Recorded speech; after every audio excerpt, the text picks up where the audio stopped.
We've learned a UW-Oshkosh student and Kimberly High School graduate is speaking with investigators searching for 22-year-old Gabby Petito. The search for Petito has captivated the nation as she disappeared while traveling with her fiancé, Brian Laundrie, and he's also now missing. Police say Petito hasn't been seen since the last week of August when she was in Grand Teton National Park in Wyoming. Miranda Baker of Kimberly posted a video on TikTok claiming she and her boyfriend briefly gave Petito's fiancé, Laundrie, a ride on August 29th. Fox News reports police told them they've spoken with Baker and are potentially using her information.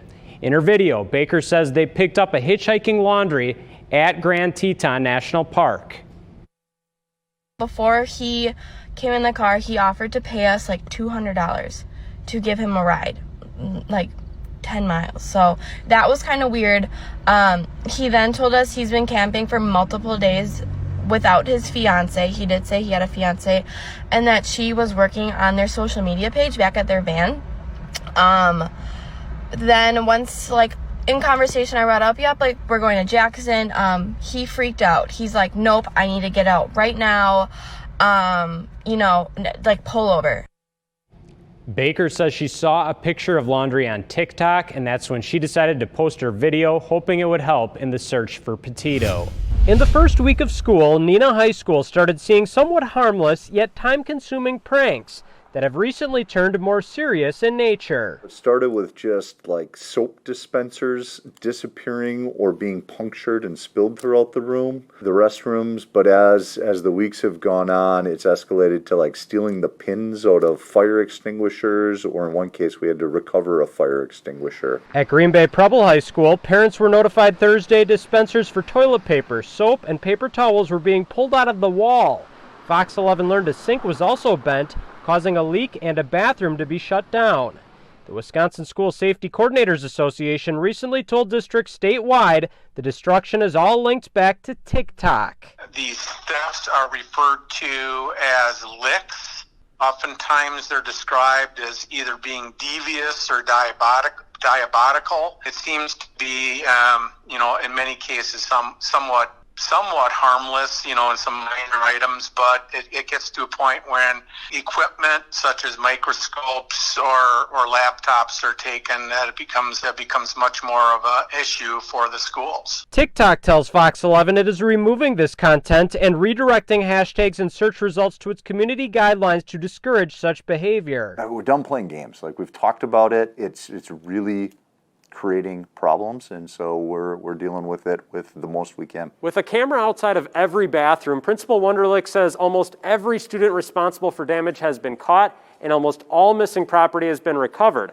And so far, there hasn't been any repeat offenders. The truth of the matter is we've got 2,000 kids here, and 1,980 of them are doing everything that we want them to do and being awesome students and just enjoying their time being back in schools. As for the other 20 or so students, they're being given suspensions, fines, and in some cases, criminal charges. It's more than just evictions. Unfortunately, our community is in a bit of a housing crisis.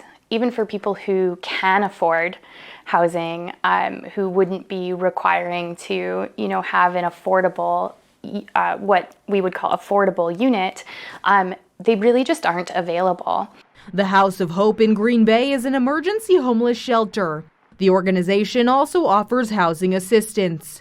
Our community has a lot of resources for individuals who are facing eviction while they're still in their own apartments. In Wisconsin, there were over 19,000 eviction filings in 2020. That's compared to more than 27,000 filings in 2019. Over 1,400 evictions were filed in Wisconsin in August, with about 955 so far in September. In Brown County alone, 65 evictions were filed in August. About 45 evictions have been filed in September. Chris Mokler says an uptick following the end of the moratorium was expected.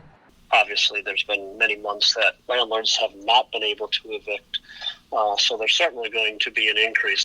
A landlord certainly does not want to evict. They don't make any money evicting tenants, but if a tenant is not paying and not taking advantage of the Wisconsin Emergency Rental Assistance Program, the landlord really is left with no other choice. Beth Hudak with the House of Hope encourages residents to be proactive if they are behind on rent. Reach out for those WERA funds, the Wisconsin Emergency Rental Assistance Funds. They are in our community.